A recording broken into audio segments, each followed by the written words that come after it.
I was laying on my back and I was seeing laser beams travel over me. And then it dawned on me, I'm like, holy shit, you're in this gunfight. I remember reaching up to my face and realizing, holy shit, like there's a giant hole in my face, like I've been shot in the face. Welcome back to the Mulligan Brothers podcast. Today's episode is with Navy SEAL Jason Redman. Today's podcast was powered by HUEL. I am drinking their Black Edition at the moment. I'll tell you a little bit more about this later on in the video, but they're also offering a discount code. So if you go to the pinned top comment, you can get £10 or $15 off your first order, and it's available for 72 hours. And if the code is expired, there's also exclusive offers down below. Let's dive into this amazing video with Jason Redman. So probably 1 week before we were going home,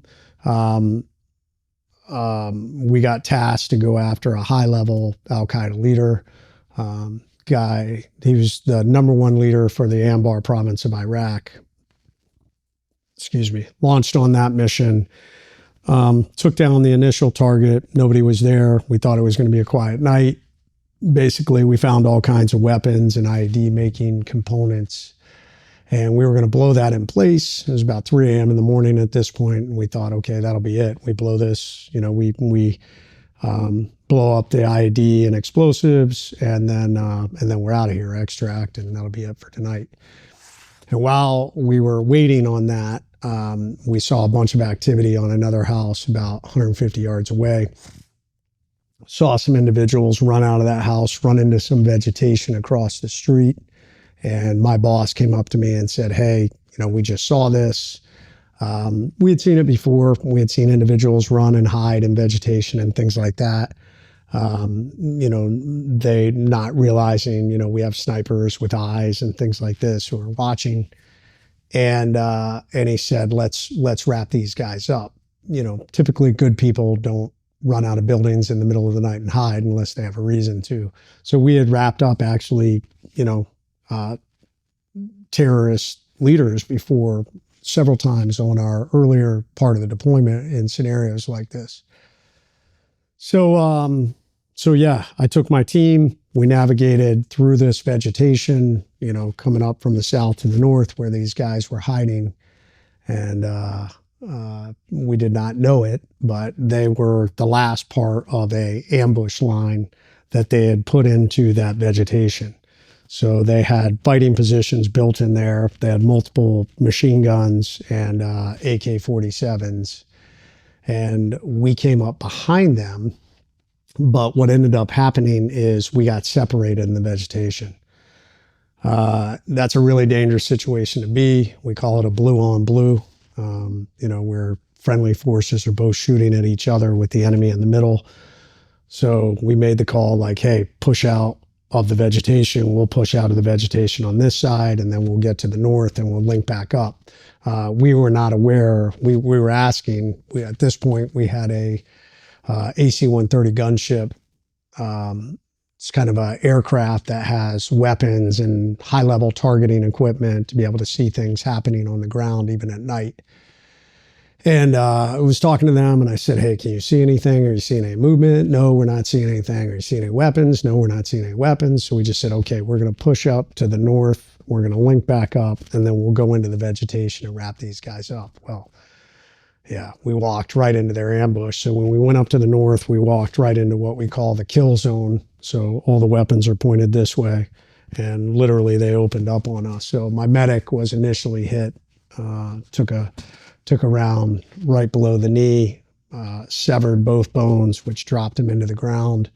One of our other guys ran forward and started to drag him back, and he was shot 3 times up the body.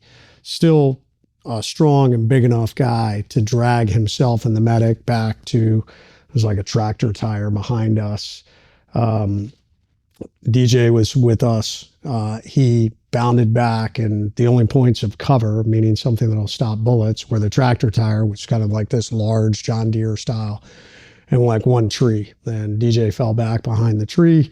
The rest of the guys fell behind the tire, and I was still out front at this point. I was laying down fire when I initially got shot. So I got shot across the body armor and took the round in the arm.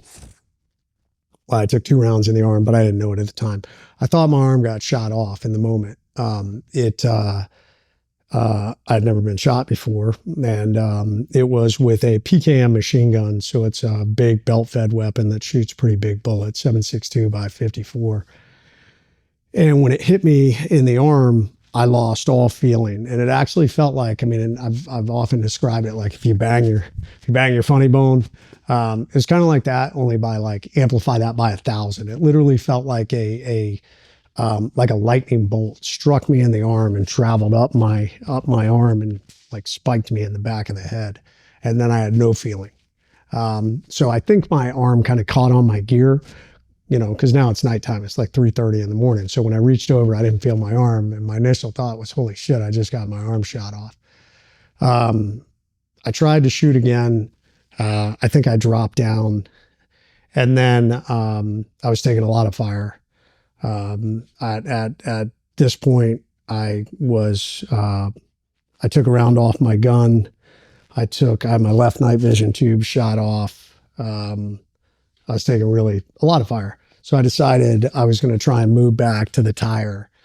So the guys said they saw me stand up and turn and run to them when the round hit me from behind. It caught me right in front of the ear and traveled through. So they saw me fall in front of them and thought I was dead. We don't know how long, 5, 10 minutes, I was unconscious. The total gunfight lasted probably 40 minutes. But they were engaging the enemy. I'm unconscious, and literally this firefight is happening directly above me. When I finally came to, I basically woke up, and what I remember was I was laying on my back, and I was seeing laser beams travel over me, which at first I couldn't quite put my thoughts together. It was super cloudy. I mean, if you've ever been knocked out, it kind of takes a little bit to get your brain working and figure out where you are and things to come back to place. So I was, man, what happened? What's wrong? Like, where am I? Hearing the gunfire, seeing the laser beams. And then it dawned on me, I'm like, holy shit, you're in this gunfight, and that's tracer fire. So every 5th round of a machine gun has phosphorus in the gunpowder. So it looks like a laser beam through the air. That's how machine gunners sight their weapon. That's what, people often see in movies and things like that. So I remember, like, that was my first thought, like, holy shit, like literally that's right above me. Like, if you sit up, you're dead. And I'm like, man. So, I quickly realized, like, man, I am out of the fight. I tried to get my tourniquet on. We had been trained. I knew I'd been shot in the arm. I remembered that. I think at some point I remember reaching up to my face and realizing, holy shit, like there's a giant hole in my face. Like I've been shot in the face. And I was like, I got to get a tourniquet on, like, because I still thought my arm had been shot off. Interesting. I used to carry my tourniquet either on the top, or I think I carried it on the bottom of my body armor. And I use these really thick rubber bands, which for a healthy, strong individual, no big deal. But when I tried to break them, I'd already lost so much blood. I was so weak, I couldn't get my tourniquet. I was like, holy shit, I'm going to bleed out because I can't even get my own tourniquet on. So there was a lull in fire, and I remember calling out, or I might have even gone on the radio, I'm not sure. But I called out to my team leader, and he said, Red, you're still alive? I was like, yes. How long to the medevac? Because I knew I couldn't last that long. So I was like, and the reality is I should have realized, hey, man, we got to win the gunfight before we can bring in the medevac. But I trusted them to do that. And he said 5 minutes. So I think that was probably 15, 20 minutes, period of time. I think when they realized that, they requested a fire mission. The gunship said, we're so close, we'll kill you guys. You guys are way too close. You are in extreme danger close situation, meaning if we bring in the rounds, they're going to kill you the same time we kill the enemy because of the fragmentation and blast radius. So they wanted us to move back somehow. And my team leader was like, there's no way. There's no place for us to go. Red's pinned down out front, 10 yards. We can't run into this gunfire. So we asked again, probably 5 minutes later. They said no. The third time, probably 5 minutes later, he said, look, no one's going to be left. He's like, we're going to be out of ammo, and these guys are going to bleed out and die before we can get out of here. So he's like, you have to bring in this fire mission. So at that point, they basically said, the responsibility's on you. You are accepting responsibility for the fact that we may kill you. And he had to give his, we call it a Joint Tactical Air Controller Specific Designator, JTAC, which basically means he is trained and qualified to call in rounds from an aircraft. But by them making him give his JTAC designator, if we had been killed, it basically relieved the aircraft from the responsibility. They had said, hey, we are going to kill you.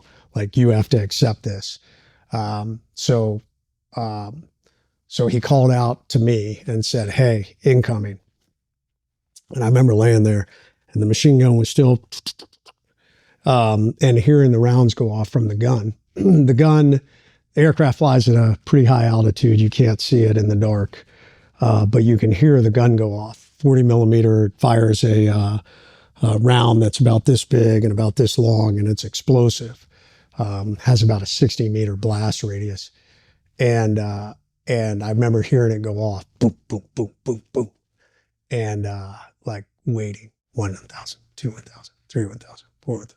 And then all of a sudden, boom, boom, boom, boom, boom, boom, in front of us. And all this dirt and shit blew up over me.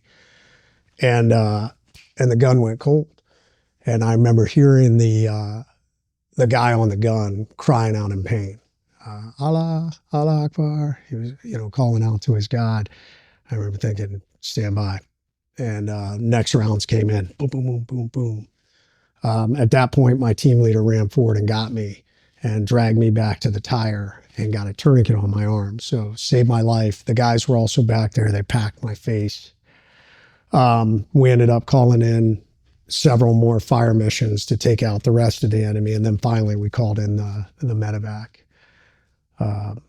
But that fire mission was the closest fire mission ever executed in the entire Iraq war. Like literally calling rounds directly on our position. I wouldn't be here. It's nothing heroic, nothing amazing. I'm not this incredible warrior. I mean, the only thing that happened for me that night is I stayed awake, stay alive. That was it. That was my primary focus. And I trusted my teammates to be able to win that fight. And they did. And I owe my life to my teammates. I owe my life to that gunship that was up overhead. And then shortly later, I would owe my life to all the incredible medical doctors and nurses who, saved my life in that operating room, an hour later. This was an absolute honor to sit down with Jason and talk about this. Today's episode was, as always, powered by the amazing HUEL. And if you're anything like me, you might be struggling to get all your nutrients in and all the things that your body needs in. And that's why HUEL Black Edition is the absolute ultimate solution. There's a lot of other products out there on the market aiming to fix that solution, but they have suboptimal ingredients. They take a lot of time and cooking and effort and money, but it can be that easy. That's where HUEL Black Edition comes in for me. It has 40 grams of plant-based protein and 26 vitamins and minerals from amazing sources, and it tastes absolutely amazing. All of those ingredients in HUEL have been carefully selected by experts on the HUEL team to make sure that it meets all the requirements that your body needs. The way I look at it is it's like a life insurance policy. It's like peace of mind knowing that you've hit all those requirements for your body. And the best thing about it all is it's really easy to prepare. You take one scoop, you shake it, it's quick, and it tastes absolutely great. And if you're super lazy, you can even now get the HUEL Black Edition ready to drink that I drink so often. But don't just take my word for it. Some amazing people around the world like Idris Elba and Russ Cooks, who just ran the whole length of Africa, glugging on HUEL the whole way. They absolutely love it too. So it's not just me who loves it. Those guys love it too. Take their word for it. So if you're looking to push your limits like somebody like Russ Cook, or you're just trying to lead a healthier life and take control of your diet and the nutrients that you put in it, HUEL is an absolute great solution to that. And if you want to get a discount, you can use the code in the pin top comment for £10 off or $15 off your first order for the next 72 hours. And if it's your first order outside of those 72 hours, you can also get a free shaker. You can get 10% off reoccurring orders, and you can get a free t-shirt with the link down below. Go check out more details.